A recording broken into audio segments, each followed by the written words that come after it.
Hola gente, soy Arturo, bienvenidos al canal. Hoy vamos a ver The Walking Dead Universe, este juego de rol, las reglas básicas, publicado originariamente por Free League en inglés, traducido aquí en España por parte de Devir. Un juego que evidentemente utiliza la conocida franquicia de Muertos Vivientes, ¿vale? Con tropecientas temporadas en televisión y con diferentes spin-offs que están actualmente pues siendo emitidos. Y este juego que utiliza el conocido sistema Year Zero Engine, pero con diferentes variaciones y evidentemente a lo largo de lo que es la reseña vamos a hacer una comparativa que es pues ineludible, ¿no? Con Mutant Year Zero, que es un juego que digamos que por ahí podría ser similar en la temática posapocalíptica, tal, con muertos vivientes por ahí, ¿no? Que, bueno, con otra serie de cosas, pero como digo, sobre todo lo que es comparar lo que es el sistema y un poco lo que es la propuesta, ¿no? De la cual podría partir. Este juego que, como vais a ver, la verdad es que es finito, es muy delgadito, es un juego muy contenido, pero que la verdad es que trae todo lo necesario para poder desarrollar nuestras partidas en este universo, en esta distopía, ¿no? En esta ucronía de muertos que caminan. Bueno, nos dicen que esto es el juego de rol de Walking Dead Universe. The Walking Dead siempre ha tratado de personajes que afrontan decisiones imposibles en un mundo implacable. Con este juego entras en el mundo de los muertos y debes enfrentarte cara a cara con esas decisiones. Puede suceder en cualquier momento de la línea temporal y encontrarte con rostros y lugares familiares o desconocidos. Pero la decisión más difícil siempre será la misma. ¿En quién te vas a convertir? Hemos visto muchas historias ambientadas en The Walking Dead Universe, ahora vamos a ver la tuya. En el juego de rol The Walking Dead Universe te pondrás en la piel de gente que lucha por sobrevivir en un mundo hostil. Cualquier situación puede suponer un desafío excepcional. La carencia de suministros esenciales, los conflictos internos del grupo, las deficiencias de construcción ocultas en vuestro refugio, los caminantes que se acercan hambrientos de vuestra carne. En el juego, los personajes jugadores no solo deben aguzar sus habilidades físicas, también deben someterse a un profundo examen interior para descubrir quiénes son en realidad, qué los motiva para seguir adelante, por qué consideran que vale la pena luchar y qué son capaces de hacer, tanto en los buenos momentos como en los malos. Cuenta con que la tensión y los riesgos serán enormes. Las reglas se basan en el aclamado sistema Year Zero Engine, llevan al límite el género de supervivencia y permiten a cada grupo adaptar la experiencia de juego a sus intereses y forma de jugar. Bueno, vamos a abrir el libro y tenemos aquí en la parte interior de la portada y de la contraportada el mapa de Atlanta, ¿vale? Lo que es la zona de Atlanta en el noreste de Georgia, donde vamos a situar por defecto el marco de campaña del juego, que luego vamos a ver que se nos incorpora dentro de un capítulo para situar nuestras aventuras en él. Bueno, como siempre, todos los juegos de Free League, la verdad es que lo que es la dirección artística es brutal, la calidad de las ilustraciones, la maquetación, cómo todo encaja y cómo todo combina, es una absoluta preciosidad y te trasladan con esa paleta de colores pues apagados, ¿no? Estos marrones, verdes apagados sobre todo y negros, que nos transportan perfectamente a lo que es la propia serie. Como digo, una preciosidad. Y tenemos al principio lo que sería una pequeña muestra de juego, ¿no? entre unos jugadores que llevan a sus personajes y el cómo van dirigiendo pues lo que es la partida. Y esto es un punto a destacar y un punto desde luego muy favorable, porque ya sabéis mi cruzada actual, mi cruzada eterna contra los juegos actuales que últimamente te vienen casi sin ejemplos, ¿no? Te vienen sin ejemplos de juego, te ponen las reglas, pero no te ponen cómo se juega, y la verdad es que este juego sí que incorpora un montón de ejemplos que siguen el mismo patrón que tenemos aquí en este ejemplo de juego, ¿no? Por lo cual la verdad es que es muy de agradecer y facilita enormemente lo que ya de por sí es un sistema muy sencillo. Bueno, contenido del libro que es jugar al rol, el director de juego. Nos plantean la caja de iniciación, ¿vale? Que ya veremos dentro del canal, que evidentemente, pues como todos estos juegos, siempre salen con una caja de inicio, ya sabéis, ¿no? Con unas reglas básicas, personajes pregenerados, una aventura, una serie de ayudas, ¿no? Dados, tokens, ese tipo de cosas, que desde luego siempre a mí pues me atraen muchísimo, porque lo considero algo que es desde luego muy útil y muy atractivo de poder llevarlo a la mesa, y que desde luego siempre luce enormemente, ¿no? Dentro de la misma. Pero Al contrario, por ejemplo, pasaba en Blade Runner, que también tiene otra caja de inicio. Bueno, tiene dos cajas. Tiene una caja de inicio y luego tiene otra aventura en caja. En Blade Runner, por ejemplo, no te viene una aventura dentro. Aquí sí, dentro de este Walking Dead vamos a tener la ambulancia dorada, creo que se llama, o la ambulancia de oro, que es una aventura introductoria dentro del marco de campaña de Atlanta que vamos a encontrar, por lo cual el juego es completo en sí mismo. Tenemos el mundo de los muertos, donde, pues bueno, en este primer capítulo es una pequeña introducción así rápida que nos presenta, ¿no?, lo que es el juego en sí mismo, y donde vamos a encontrar pues el brote, los caminantes. Aquí en ningún momento se les llama zombies, ¿vale? Es una palabra que ha sido completamente vedada. Son los muertos o los caminantes. Tenemos a los vivos, que principalmente el mayor enemigo, el némesis, el mayor rival que van a poder encontrar el grupo de jugadores, el grupo de personajes que lleven dentro del juego, no son tanto los muertos como los vivos, ¿no? Las diferentes facciones con las cuales se van a poder enfrentar y con las cuales pues va a haber fricciones, evidentemente por los suministros menguantes que quedan en este mundo. El refugio va a ser importante, el crear un refugio, al igual que en Mutant Year Zero se creaba el arca, y luego vamos a ver la comparativa, ¿no?, de las diferentes reglas incluidas. Y los personajes jugadores van a tener una motivación que no es una finalidad, no es un fin, no es una meta, sino es lo que les motiva a seguir adelante. Van a formar parte de un grupo, esto es importante, no solo el grupo de jugadores, sino que también van a llevar a un grupo de PNJs que les van a acompañar, que va a ir creciendo, creándose una comunidad. Los conflictos, que luego hay que diferenciarlos de los desafíos. Digamos que los conflictos son los problemas internos, que pueden ser los problemas internos del propio personaje, de la comunidad en la que vive o del propio refugio, y los desafíos, que son los problemas externos, ¿vale?, los que surgen desde fuera. Asimismo, el personaje jugador va a tener una serie de pilares que son personas con las cuales, pues por las cuales lucha, por las cuales se mantiene, que también pueden ser su motivación, ¿no?, dentro de lo que cabe, y que le van a ayudar mecánicamente dentro del juego. Tenemos el cómo se juega, que lo vamos a ver evidentemente más desarrollado en sus propios capítulos. Como digo, aquí es una pequeña introducción. Se utiliza el sistema Year Zero Engine, que utiliza reservas de dados de 6, pero que vamos a ver, como digo, las diferencias que puede tener con el juego base, con el juego madre, ¿no?, el juego original, que era el Mutant Year Zero. Los fundamentos del juego. Haz lo necesario para sobrevivir. La muerte es ineludible. Nunca estás a salvo. No estás solo. Formas parte de un grupo. Estás contando una historia, por lo cual ve directamente a las escenas que tengan importancia. Sáltate lo demás. Y lo primero, la ficción. Vamos a ver lo que son forzar las tiradas y el estrés que llevan. Y pasamos directamente a ya lo que es el juego en sí mismo, ¿no?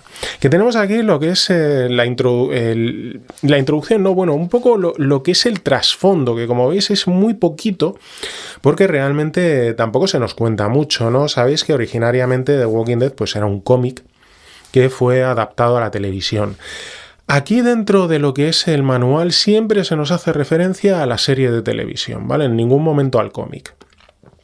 A las diferentes vertientes, a las diferentes ramificaciones que se han podido producir de la historia, de cómo te la cuentan en un medio o en otro, siempre es a la televisión, ¿vale? Es a la serie de televisión, que es a lo único que se hace referencia. Y nos hablan de lo poquito que se conoce de esta infección, que se habla de la aparición de un virus al cual le ponen el nombre de wildfire, que es algo así como incendio forestal, por la fuerte propagación, ¿no?, la rápida propagación, la capacidad de propagación que tiene este tipo de incendios, donde comienzan a surgir focos diferentes, ¿no?, en muchos lugares, y se extiende de manera muy rápida, y como el viento sopla, ¿no?, y puede moverlo de un sitio a otro pues prácticamente en segundos, ¿no?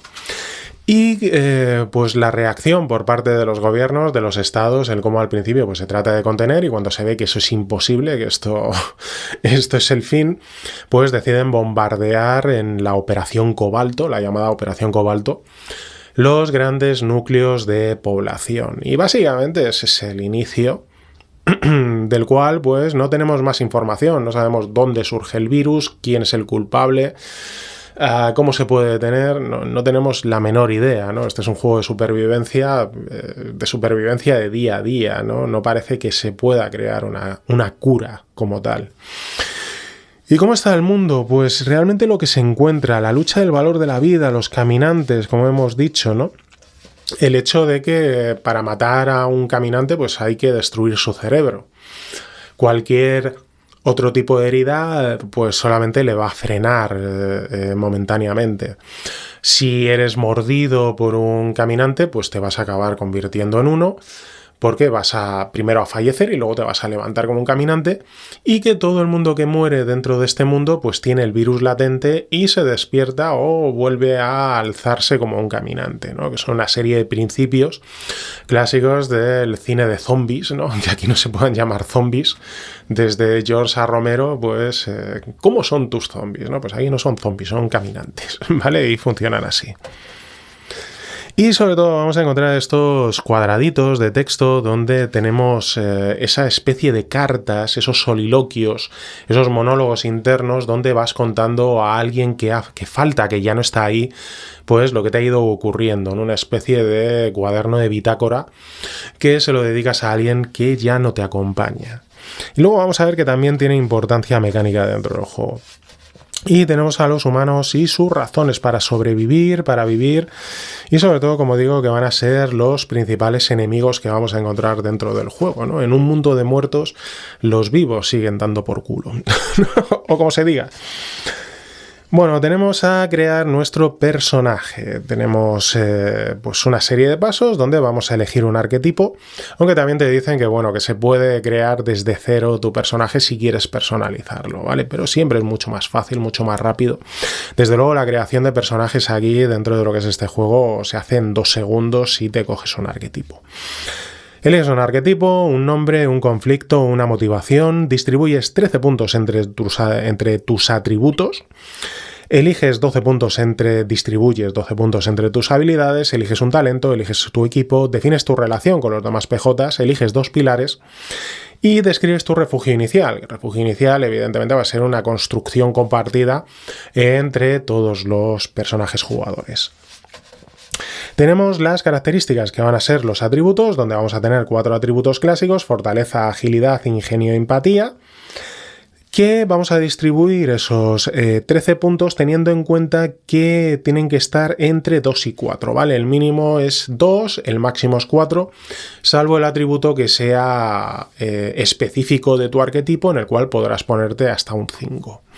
Igualmente las habilidades vas a distribuirte esos 12 puntos teniendo en cuenta que pueden estar entre 0 y 5 y al principio ninguna debería ser superior a 2. Eso lo podrán lograr luego con la experiencia, pero la habilidad específica o la habilidad primordial de tu arquetipo se puede poner hasta un nivel de 3. Que son aguante, combate a distancia, combate cuerpo a cuerpo, exploración, fuerza, influencia, liderazgo, medicina, movilidad, sigilo, supervivencia, tecnología, que dependen de uno de los atributos. Que eso evidentemente pues va a ayudar a crear la reserva de dados que se va a lanzar para superar cualquier prueba de habilidad. Tenemos los talentos y tenemos los puntos de vida. Aquí hay una diferenciación enorme con respecto al Mutant Year Zero, al sistema Year Zero Engine, ¿no? Primero, como habéis visto, la distribución de puntos entre habilidades y atributos es fija. Aquí no importa la edad, ¿no? Porque normalmente en el Year Zero Engine al principio, pues lo que te decían es, si te coges a un personaje que tenga una edad superior, pues vas a tener menos puntos en atributos, pero más puntos en habilidades. Si te coges a un personaje más joven, vas a tener menos puntos en habilidades, pero más puntos en atributos, ¿no? Aquí directamente han pasado de la edad. Da igual la edad que tengas, todos son iguales. Al igual que ocurre en la salud, todo el mundo va a tener 3 puntos de salud, y esto es otro punto diferencial con el Year Zero Engine original. En el sistema Year Zero Engine, cuando tú eras dañado, perdías puntos de fortaleza, normalmente si era un ataque físico. Eso llevaba a un triple castigo o a un posible triple castigo, porque si tú perdías puntos de fuerza o de fortaleza, estabas perdiendo puntos de vida, estabas perdiendo dados para tu ataque y es posible que también estuvieras perdiendo dados para tu defensa, lo cual, como digo, podía suponer un triple castigo. Aquí, sin embargo, los puntos de vida los sacan aparte. Eso es algo, por ejemplo, que también vemos en Blade Runner, ¿no? Donde tienes la salud y está aparte. No baja tu reserva de dados. Como digo, está aparte, por lo cual, aunque te dañen, aunque vayas perdiendo puntos de salud, aunque te hagan daño, no vas a perder tu reserva de fortaleza, ¿no? Que es lo que ocurría en el sistema Gears Engine, lo cual a mí me parece mejor porque, como digo, era demasiado castigo, ¿vale? En juegos como Mutant Year Zero o Forbidden Lands, en cuanto comenzaban a dañarte, era increíblemente gravoso el daño que sufrías, ¿no? Porque, como digo, podía ser un triple castigo. Tenemos el estrés y los pilares. El estrés, vamos a ir acumulando estrés, que aparte es muy fácil acumular estrés en este juego. Y vamos a ver cómo funciona luego más específicamente, ¿no? Como digo, aquí te van dando pildoritas, luego te lo explican en otra parte. Quizá la organización podría mejorar un poco, ¿eh? Digo, según te viene presentado, pero bueno.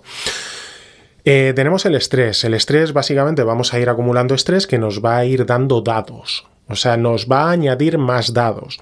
Que, por cierto, esto no lo he dicho, bueno, lo podemos ver en la tirada. Cuando formemos nuestra reserva, normalmente lo que vamos a hacer es sumar el valor de nuestro atributo con nuestra habilidad, con un objeto que podamos utilizar que nos dé una bonificación, más otras bonificaciones que pueda haber, y eso lo convertimos en dados, ¿no? Que va a ser nuestra reserva de dados de 6 que vamos a lanzar, y como sabéis, pues siempre en el Gears Zero Engine, si sacamos un 6, pues ya tenemos éxito. Luego vamos a ver que hay posibilidad de que se tengan que sacar más 6. Pero normalmente con un 6 ya se tiene éxito. Aquí todos los dados son del mismo color, ¿no? En el Gears Zero Engine original pues teníamos la diferenciación de los de atributo, de los de habilidad y los de equipo. Aquí no, aquí son todos del mismo color, puesto que, como vemos, el daño va aparte, no va a ir directamente a nuestra reserva. Ocurre igual con esto, vamos a añadir dados de estrés. Estos sí que tienen que ser de otro color distinto, ¿vale? Para diferenciarlos, porque en estos, si sacamos un 1 durante la tirada, van a ocurrir cosas malas, que luego veremos. Cuando tengamos que hacer una tirada de miedo porque han ocurrido determinadas cosas, como que un pilar se muere o desaparece, un pilar se vuelve contra ti, quedas mal herido, acumulas 5 puntos de estrés, tal, tienes que hacer una tirada de miedo. Y si fallas esa tirada de miedo, pasas a estar abrumado y puedes perder tu motivación, puedes pasar a estar trastornado, donde mirarías en esta tabla qué es lo que más se acomoda a tu situación actual, o tu conflicto cambia o adquieres otro, ¿vale? Que son, pues, mecánicas narrativas para ayudar al desarrollo del trasfondo del personaje. Equipo, experiencia, aquí ya estaríamos, pues, después de la partida. Hay una serie de preguntas que, si se responden favorablemente, ¿has participado en la sesión? ¿Has logrado algo importante? ¿Has aprendido algo? ¿Qué ha sido tal? Si vas contestando que sí, vas ganando un punto de experiencia. Aparte tienes esto, que son los soliloquios de difuntos, que ya os explicaba en esas cajitas que van apareciendo, que al principio de una partida, sobre todo si ha pasado bastante tiempo entre una sesión y otra, pues uno de los personajes lo cuenta, ¿no? ¿Qué es lo que ha ocurrido? Pero lo tiene que contar como si se lo estuviera describiendo a alguien, ¿no? Que alguien querido que ya no le acompaña, ¿no? Entonces tal, no sé qué, tal. Y si lo hace bien, pues se le entrega otro punto de experiencia. Las relaciones, que ya os he dicho que vamos a tener un grupo de PNJs que van a acompañar al grupo de personajes, y con las estadísticas y, pues, la propia muerte del personaje, ¿no? Aquí tenemos grupos de personajes supervivientes que normalmente siempre van a acompañar 5 al principio de la aventura al grupo de personajes, y nos los dan ya, pues simplemente tiramos en esto y nos dan el grupo, ¿no? Tiramos un dado de 6 y nos dan ya el grupo hecho. Y el refugio es muy importante. El refugio, pues al igual que en el Mutant Year Zero teníamos el arca, que teníamos que construir al principio, pues aquí vamos a tener nuestro refugio. Luego vamos a ver, como digo, nos van presentando el ESI y luego nos lo desarrollan en otra parte. A mí ese tipo de organización no me acaba de enamorar, ¿vale? Prefiero tenerlo todo junto, pero bueno, luego vamos a verlo más desarrollado. Donde vamos a crear ese refugio, se nos proponen una serie de refugios iniciales, que estos refugios van a tener 2 valores, capacidad y defensa. La capacidad es el número de personas que pueden tener y que puede mantener sin que mueran de hambre, ¿vale? Y la defensa, pues evidentemente es la defensa para defenderse de pues ataques exteriores. Y como digo, lo veremos desarrollado cuando llegue el S, que la organización pues no acaba de ser la mejor posible. Tenemos los arquetipos. Tenemos, por ejemplo, al delincuente, que va a tener pues 3 conflictos, del cual elegimos uno, motivaciones, de la cual elegimos uno, equipo, donde vamos a elegir 3 y relaciones con otros personajes, ¿vale? Para crearlo. Y ya estaría. Tiene un atributo principal que es fortaleza, una habilidad principal que es combate cuerpo a cuerpo, y talentos tiene saber aspecto amenazador, saber negociar y pelea sucio, del cual elegimos uno. Ya está, es así de sencillo, ¿vale? Repartimos los 13 puntos entre los atributos, los 12 puntos entre habilidades y ya estaría la ficha hecha, ¿vale? Delincuente, médico, granjero, ama de casa, niño, agente de la ley, don nadie, marginado, político, predicador, científico, soldado, vale, que desde luego pues nos recuerdan, ¿no?, a personajes principales dentro de lo que es la serie de televisión. Tenemos habilidades y talentos, donde ahora sí vamos a ver cómo funcionan, donde, como os digo, pues creamos nuestra reserva de dados con, pues por el valor del atributo, el valor de la habilidad, el valor o el bonificador que te otorgue cualquier objeto que estés utilizando que sea aplicable a esa tirada, y luego por cualquier circunstancia externa que te diga el director de juego. Aparte, tendrás que sumar también los dados de estrés, que tendrán que ser de otro color para diferenciarlos. Si obtienes un 6, logras éxito. Luego tenemos por ahí, luego lo veremos, que hay dificultades extremas, ¿no?, que te pueden decir que, por ejemplo, pues puede ser más difícil, entonces necesitas 2 éxitos, o puede ser muy, muy, muy difícil el conseguir esa tirada y necesitas 3 éxitos, es decir, necesitas como mínimo 3 seises. Si obtienes más seises dentro de la tirada que los necesarios para obtener éxito, pues ocurren cosas mejores, ¿no? Mejoras la calidad de tu éxito, por ejemplo, en el combate pues añadirías más daño. Los factores de estrés que hacen que vayas ganando estrés, como por ejemplo esforzar la tirada. Sabéis que es muy típico de Mutant Year, de Year Zero Engine, perdón, el que si no has tenido éxito en la tirada puedas volver a lanzar los dados. En este caso lo que ocurre es que te añades un punto de estrés y por lo tanto cuando vuelves a lanzar los dados tienes que incorporar un dado de estrés, ¿no? Tienes que incorporar un dado de estrés por cada punto de estrés que tengas.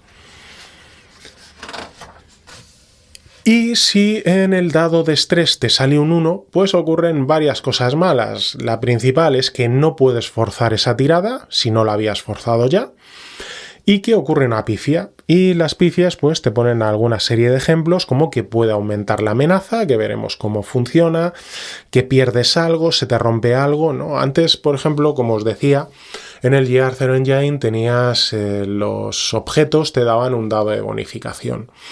Y cuando forzabas la tirada y en el dado del objeto salía un 1, pues se iba reduciendo esa reserva. Cuando esa reserva quedaba 0, el objeto quedaba destruido. O por lo menos necesitaba reparación, ¿vale? Claro, eso aquí no ocurre, ¿no? Porque todos los dados que tiras son del mismo color, no hay diferenciación. Pero sí que en un juego de supervivencia es interesante que puedas perder, ¿no?, los suministros, puedas perder los objetos, porque le da mayor sensación de realismo, ¿no?, a esa aventura de supervivencia. Entonces, como no se puede hacer a través de la reserva de dados, porque ahora funciona de manera distinta, sí que se hace a través de estas pifias, donde los dados de estrés pues te añaden mayores posibilidades. Es decir, tú cuando estás lanzando más dados porque se te añaden dados de estrés a tu tirada, a tu reserva, pues claro, tienes más posibilidades de tener éxito, pero también tienes más posibilidades de pifiar, ¿no? Digamos que el estrés lo que te añade es que vas al límite, ¿no? Por esa situación estresante vas al límite y eso te permite pues a veces lograr cosas que no hubieras logrado de manera normal, pero también cagarla, ¿no? Y dentro de esas cagadas pues está, por ejemplo, cargarte tu material, ¿no?, tu equipo. Tenemos tiradas enfrentadas, básicamente quien saque más éxitos, y lo que os decía, dificultades extremas. Si la dificultad es difícil, pues solamente necesitas un éxito, si es altamente improbable, 2 éxitos, y si es casi imposible, 3. Vale.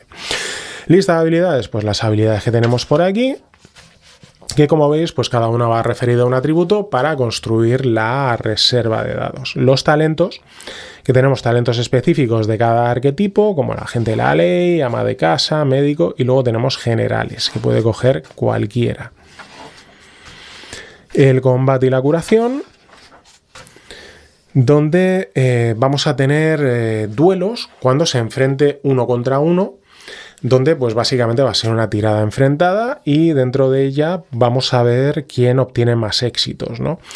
Si obtienen el mismo número de éxitos, cada uno inflige el daño de su arma. Si solamente uno obtiene más éxitos, pues solo inflige uno el daño.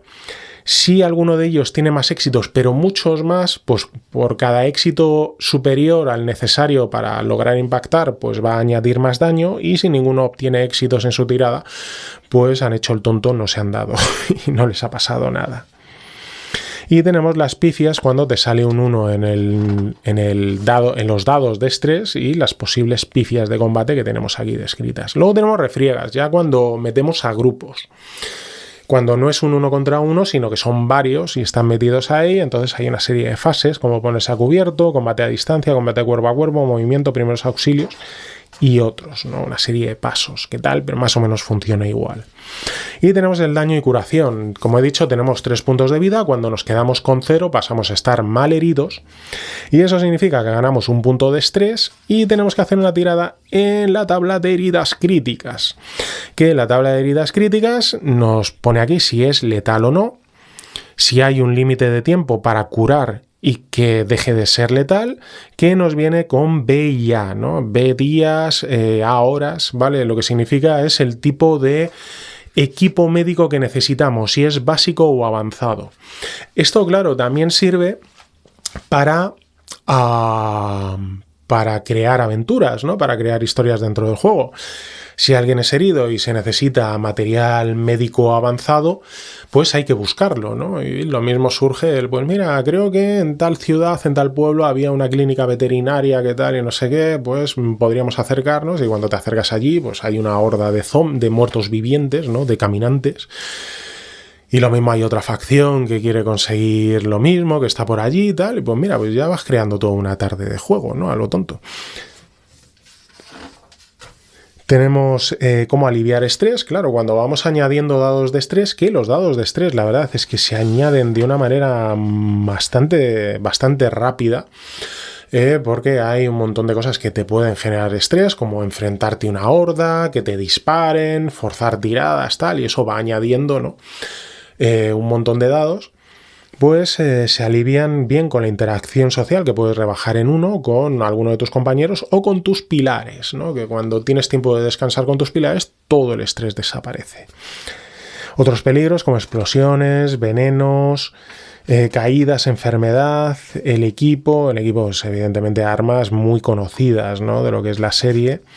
Los vehículos, donde pues los vehículos se pueden utilizar para combatir, para atropellar y ese tipo de cosas, y cómo luchar contra los muertos. Esto sí que es importante porque más adelante vamos a ver que tenemos un nivel de amenaza que va a ir creciendo por lo que te puedes encontrar, por las pifias que saques, por tus tiradas falladas, ¿vale? Y que también viene referido con el tamaño de la horda de caminantes, ¿no? Cuanto mayor sea el nivel de amenaza, mayor va a ser el tamaño de la horda, que va a tener más número, ¿no? De caminantes.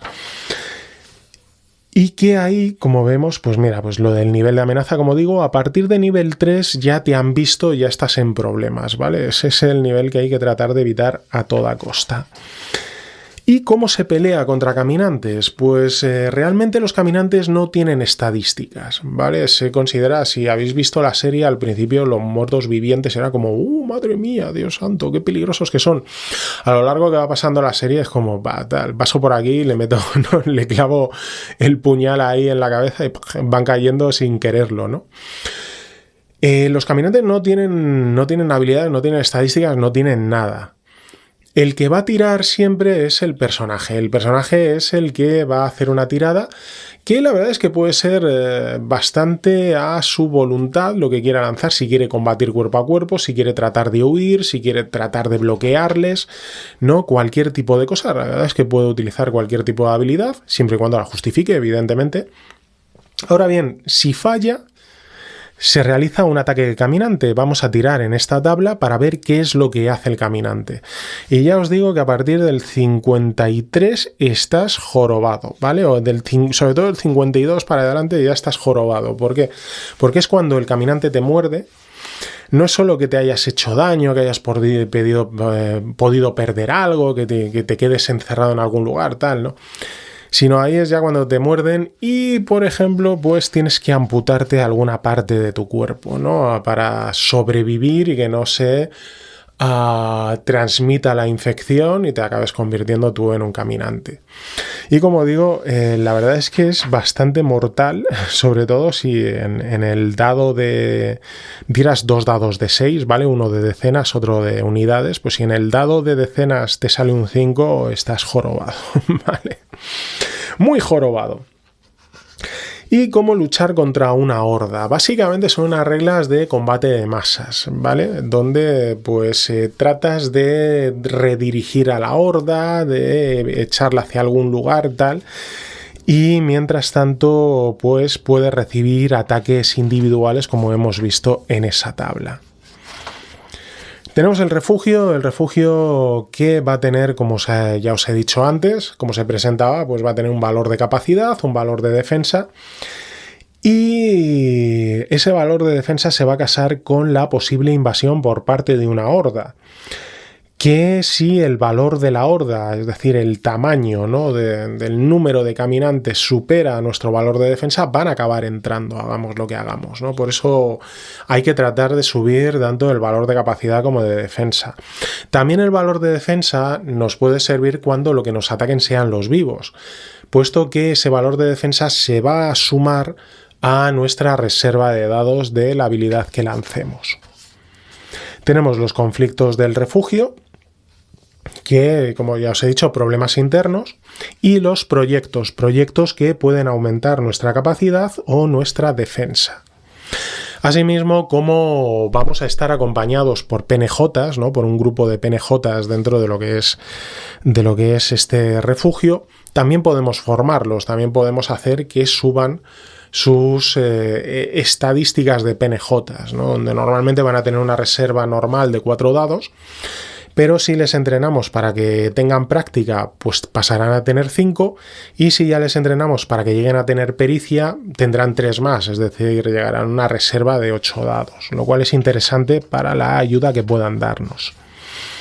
Cómo fabricar equipos, y tenemos pues más ejemplos de refugios aquí, aparte de la propuesta que teníamos anteriormente. Asimismo, cómo salir de correrías por fuera para tratar de buscar pues suministros, comida o a otros grupos de supervivientes. Y las correrías de los PNJs. Si los que salimos no somos nosotros, son los PNJs, pues tenemos una tabla aleatoria que nos dice qué es lo que han podido encontrar, qué es lo que ha podido suceder. Que luego, como digo, la organización no me acaba de convencer mucho. Luego, más adelante, vamos a tener tablas de lo que pueden encontrar en ruinas, lo que se puede encontrar buscando cosas, ¿vale? La organización no me acaba de convencer mucho. Pero, como digo, la presentación, lo que es el arte, es una pasada. Bueno, es total, que lo doblo por aquí. Y tenemos un poco de consejos para lo que es el director de juego, los conflictos y los desafíos, como digo, los conflictos internos, los desafíos que surgen desde fuera. Y aquí lo llaman desenlaces, pero es más bien cómo se va a desarrollar, ¿no? La interacción pues con los posibles PNJ, grupos o facciones que nos encontremos, así como los preparativos de la campaña, donde va a haber una serie de preparativos conjuntos, sobre todo lo que es la creación del refugio, la creación de los PJs, tal, ¿no? Y luego ya preparativos por parte del director de juego, creando estas facciones de PNJs, donde lo vamos a hacer o podemos hacerlo mediante tablas aleatorias, ¿vale? Lanzando y viendo pues cómo son estas facciones, teniendo 2 ejemplos aquí de facciones que podemos utilizar directamente dentro de nuestras partidas. Conflictos secretos de PNJs, esto es importante, los roles ocultos que puede haber, cómo podemos tener a un traidor, ¿no? A un infiltrado dentro de nuestro refugio y tal. Pues eso siempre da juego, ¿no? Y los encuentros con facciones. Asimismo, como algunas reglas abstractas, ¿no? Que te dice el propio juego, que hay momentos en los que pues no todo puede estar previsto, ¿no? Y que tienes tú que salir más o menos del paso viendo qué es lo que puedes hacer, ¿no? Pues más o menos son lo que hablaríamos de reglas abstractas. Sesiones de escenas, cómo planificar lo que sería una partida, con la primera sesión, cómo finalizarla, cómo plantearlo más allá, escenas retrospectivas, ¿no? Para ver cómo has llegado hasta aquí y qué es lo que te conduce hasta esto, ¿no? Por ejemplo, con la motivación te daba un dado extra, no, te daba un +2, 2 dados extra, alguna tirada durante una sesión en la que puedas justificarlo, ¿no? Ese tipo de cosas, ¿vale? Los desafíos con sucesos aleatorios que se pueden utilizar. Como digo aquí, lo de viajar, ¿no? Cuando hablábamos antes de salir a viajar, pues aquí es donde nos van poniendo lo que podemos encontrar en ruinas, en los páramos, los encuentros con PNJs, ¿no? Toda una lista de PNJs que podemos encontrarnos con sus peculiaridades. El pequeño bestiario que tenemos, ¿vale? Minúsculo, de animales y PNJs y tal. Y una serie de consejos ya para tratar de ver cómo utilizar las pifias, las motivaciones, las relaciones con otros PNJs, con los pilares, ¿no? Todo esto para tratar de darle un poquillo de vida. Y te explican lo que sería el modo supervivencia. Ya hemos visto que se puede jugar en modo campaña, que el modo campaña podría ser en campaña abierta, sin limitación, o en campaña por temporadas, ¿no? Como si fuera una temporada televisiva donde tú planificas que va a haber una serie de capítulos, ¿no? Hasta el final. Y luego tienes el modo supervivencia, que básicamente es el one shot destroyer, ¿vale? Donde pues la supervivencia es complicada. Y tenemos el escenario de campaña por defecto que nos viene presentado dentro del juego, que es Atlanta. Atlanta, que nos van a poner aquí lo que es el mapa que ya hemos visto en la parte interior de la portada y luego veremos en la parte interior de la contraportada, que nos viene en cuadrados, en cuadrículas, que se supone que cada una es de 10 kilómetros por 10 kilómetros, ¿no? 10 por 10, 100 kilómetros cuadrados. Es decir, mucho terreno que explorar en cada una de ellas, con diferentes localizaciones, PNJs y un refugio inicial, que sería una cabaña abandonada.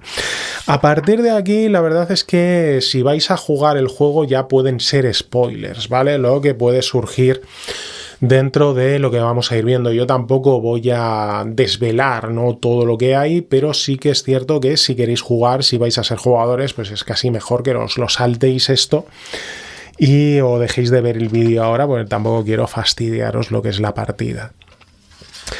Bueno, tenemos esto, como digo, la localización, las facciones que nos vamos a encontrar, son 3 facciones, los vivos, los renacidos, la escuela. Curiosamente todas ellas surgen o están relacionadas con eventos dentro de lo que es la serie de televisión, ¿vale? Por lo cual a todos los que son aficionados y que se han tragado las tropecientas temporadas, ¿no?, que hay de la propia serie, pues desde luego les va a sonar, ¿no? Van a recordar alguna de estas cosas. Las hordas y las localizaciones en las cuales se encuentran, así como los encuentros con facciones y los rumores sobre las mismas. El desenlace, como digo, aquí el nombre es desenlace, que parece como el fin, y es más bien el desarrollo, ¿vale?, de lo que va a ir haciendo una facción con otra, cómo se pueden relacionar y cuáles son sus planes. Y a partir de ahí los desafíos iniciales, que sería como el gancho que te mete, ¿no?, dentro de lo que es la propia partida. Y tenemos la ambulancia dorada. La ambulancia dorada es el escenario inicial. Bueno, el escenario inicial es un escenario propuesto que se puede jugar dentro de lo que es este escenario de campaña de Atlanta o de manera individualizada, que la verdad es que es muy sencillo. Como digo, spoilers, ¿vale? Si queréis jugarlo, saltaos esto o dejad de ver el vídeo. Básicamente los jugadores van a acudir a un parking de estos, un parking que está en la superficie de 3 plantas, creo que es, donde hay una ambulancia aquí dorada que es como esa miel que atrae a las moscas, ¿no?, que atrae completamente. Y en realidad pues es una trampa de esta mujer que pues está trayendo aquí a gente para robarla, ¿no? Hay un montón de muertos vivientes por aquí, de caminantes, perdón, siempre me falla la palabra, de caminantes por ahí, y hay una facción que está encerrada, ¿no?, que ha sido atrapada ahí, y los jugadores pues, básicamente tienen que ver cómo se las apañan, si quieren salvarles, si quieren mantener relaciones, si quieren ayudarles o si quieren robarles, ¿no?, y ver cómo superan pues esta trampa que ya ha sido puesta en marcha. Tenemos ese grupo de PNJs que hay aquí, de esa facción, y tenemos unos personajes pregenerados para comenzar a jugar de inmediato, que como veis, básicamente es un escenario chiquitito, rápido para jugar. Y aquí tenemos una serie de apéndices donde nos van a ayudar a personalizar a los caminantes con lo que pudieron ser en su vida, así como las heridas características para darle color a cada uno. Lo que podemos encontrar en habitaciones vacías, localizaciones aleatorias, personajes no jugadores, los conflictos de esos personajes no jugadores, conflictos secretos, como digo, estos siempre son interesantes, los equipos que llevan, una serie de habilidades, ¿no?, que pueden tener para describir características de los mismos y sobre todo rebuscar. Si nos ponemos a rebuscar, tenemos un montón de tablas aquí aleatorias de donde vamos a lanzar un dado de 666, el dado del diablo, ¿no?, donde lanzaremos un dado de 6 como centenas, un dado de 6 como decenas y un dado de 6 como unidades, ¿no? Y veremos aquí qué es lo que encontramos cuando nos pongamos a buscar. Y tenemos la variante en solitario. La variante en solitario, que yo os voy a reconocer, a mí no me atrae absolutamente nada. Yo concibo el rol como una actividad social. Para jugar solo mejor me pongo un videojuego. Lo digo así, es más, yo cada vez que he visto toda esta serie de reglas, que cada vez las estamos viendo más, las hemos visto aquí en el canal dentro del suplemento de Moria para el anillo único, las vimos dentro de la caja de Dragonbane, ¿vale? Y os digo una cosa, yo, veo cómo funcionan mecánicamente, pero no acabo de ver cómo funcionan narrativamente. Es como si te estuvieras contando tú un cuento a ti mismo, ¿sabes? Donde te vas inventando las cosas. No le acabo de ver la diversión, pero reconozco que como cada vez lo veo más, como cada vez lo veo en más juegos y cada vez veo a gente más hablando, supongo que hay interés, ¿no? Supongo que hay interés y que a la gente letal. Yo a mí personalmente cero, os lo reconozco. Básicamente van a ser tablas aleatorias donde tenemos un oráculo de la suerte que nos va a dar la respuesta, que puede ser sí, no, tal vez. Una serie de temas donde vamos a lanzar un dado de 6 en este eje de coordenadas, un dado de 66 en este otro, para ver sobre lo que va el tema, y luego adaptaciones de las reglas que hemos visto para ser jugadas en solitario.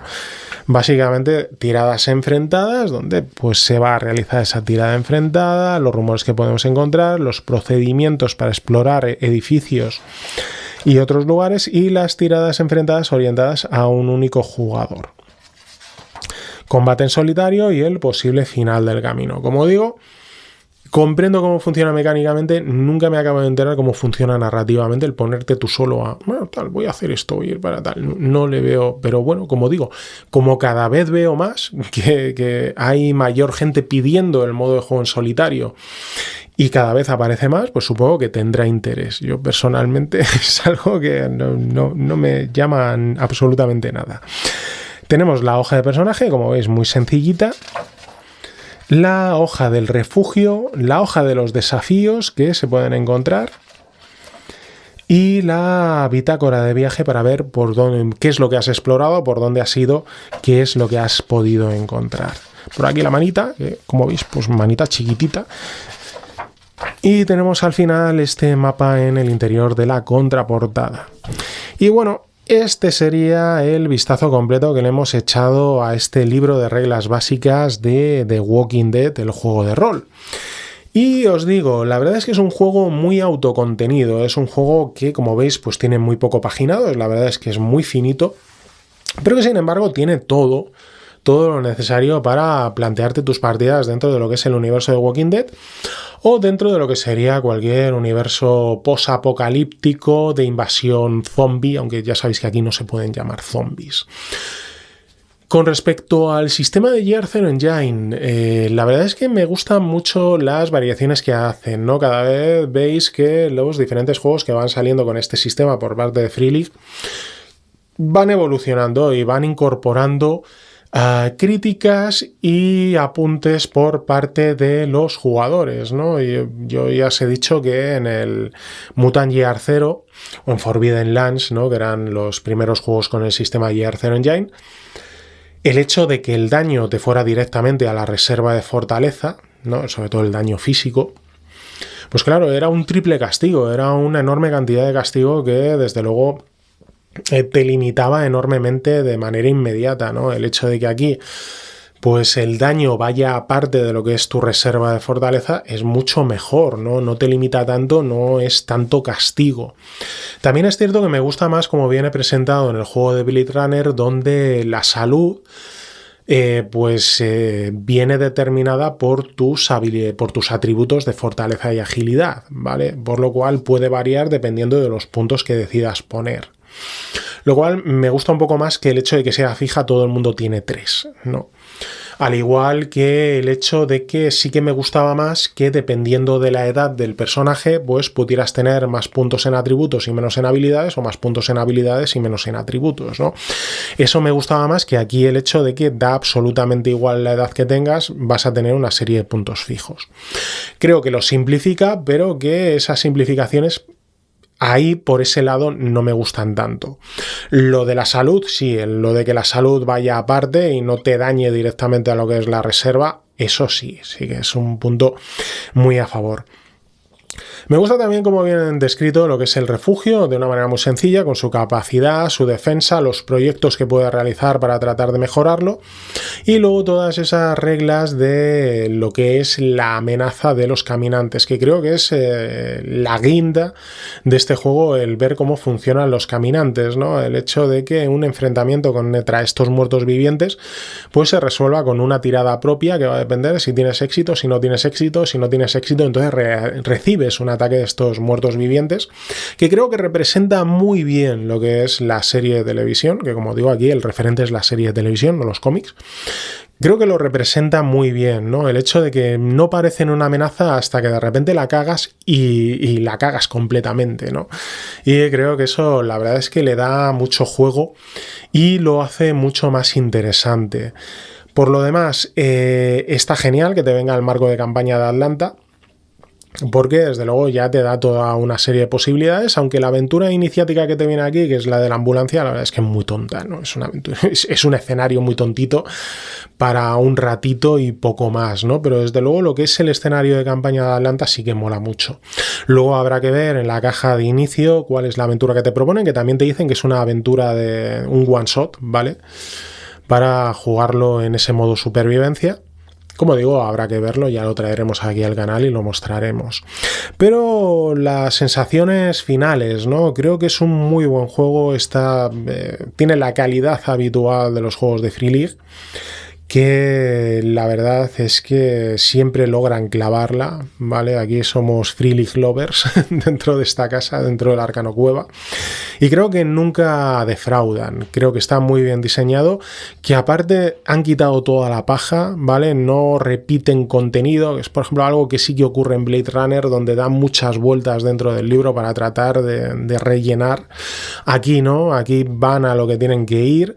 Por eso ha quedado un libro finito, pero es un libro finito que tiene todo el contenido necesario para ponerse a jugar, todo lo que de verdad te importa, todo lo que de verdad necesitas, y creo que en ese sentido cumple perfectamente. Me parece un muy buen juego.